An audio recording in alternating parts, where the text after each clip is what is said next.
Hi, today I'm going to be discussing on how to heal from childhood sexual abuse.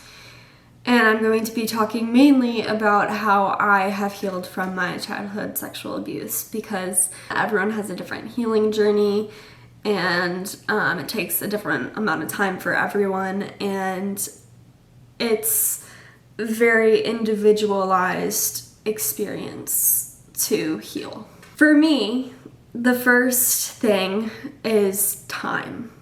It took me a lot of time to process and to be able to talk about what I went through, to be able to come forward as a sexual assault survivor, to be able to get the help that I needed through traditional and non-traditional therapy. Traditional therapy meaning talk therapy and EMDR therapy and CBT therapy and all these different types of therapies. Non-traditional therapy such as hobbies like gymnastics and yoga and art and writing and reading and all of these other things. So that was another big thing for me. The last thing was cultivating my own support system. So not only having family that is your support system, but also finding other people such as fellow survivors who understand a little bit of what it's like to go through those kinds of experiences, and to have some common things to be able to discuss. Having a support system that is your family when you have experienced familial abuse is helpful, but also you need another support system because your family, when it's familial abuse, is normally also experiencing their own type of trauma and their own healing. So it's important to have multiple different support systems. So for me, my abuse was from my grandmother and her ex-boyfriend. So for me, I needed multiple different types of support systems. So I had my therapist, I had my friends who have experienced abuse and sexual abuse and all these different things, and then I also had my family. So having a range of people that you can get different things from, that can give different things to you, matters a lot. Something that I had to learn while trying to heal was that it wasn't my fault, that I wasn't alone, that I am a real abuse survivor, because a lot of the times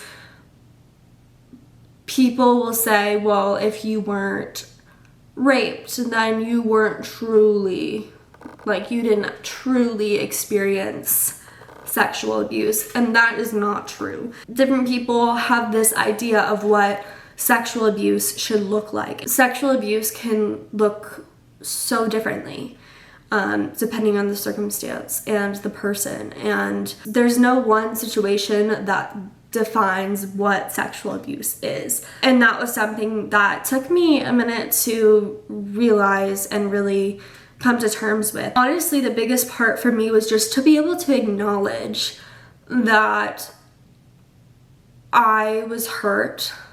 There were a lot of people that could have helped me that didn't. That my story is mine alone to share. And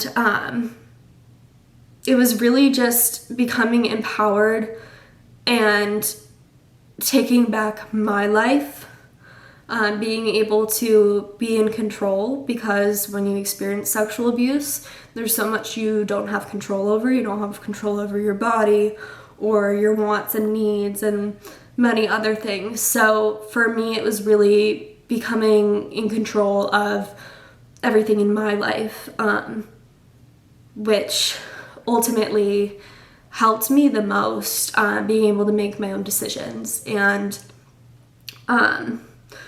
remembering that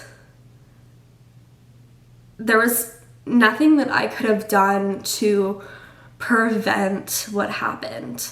I was a child, and even if you weren't a child, you were experiencing a victimization by someone who had power or had authority or had tactics that could manipulate you and all of these other things.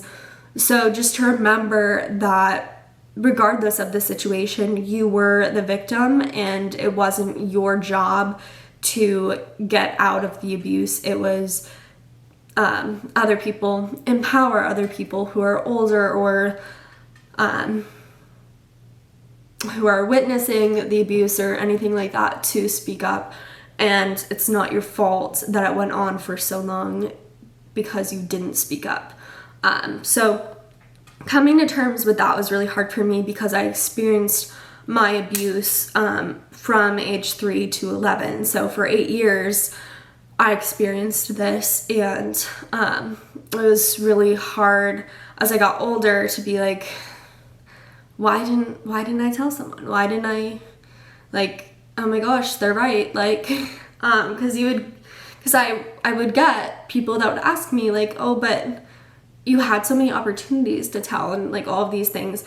And that is victim blaming. That is not helpful. And to really just be sure of yourself and your own story. I think that you never completely heal from a traumatic experience.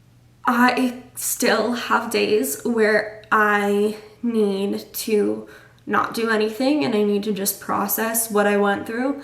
And that is totally normal. And just being okay with not being okay, I think is one of the biggest things. I also think different workbooks and things like that can be very helpful. I went through the Body Keeps a Score book. There's a book and then there's also a workbook that goes along with it, and that was very helpful for me, as well as some other books. Also watching videos and hearing other people's stories was very healing to me, but also remember that it's important to not re-traumatize yourself with other people's stories, and it's really important to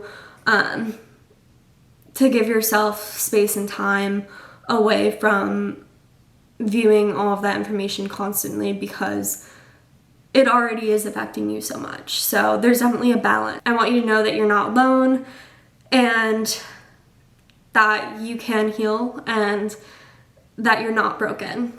And I'm really proud of you for being able to come forward, and even if you haven't come forward, I'm really proud of you for continuing your journey, for continuing fighting, and you're incredibly strong. And thank you so much for listening to this video. I hope it was helpful in some way or another.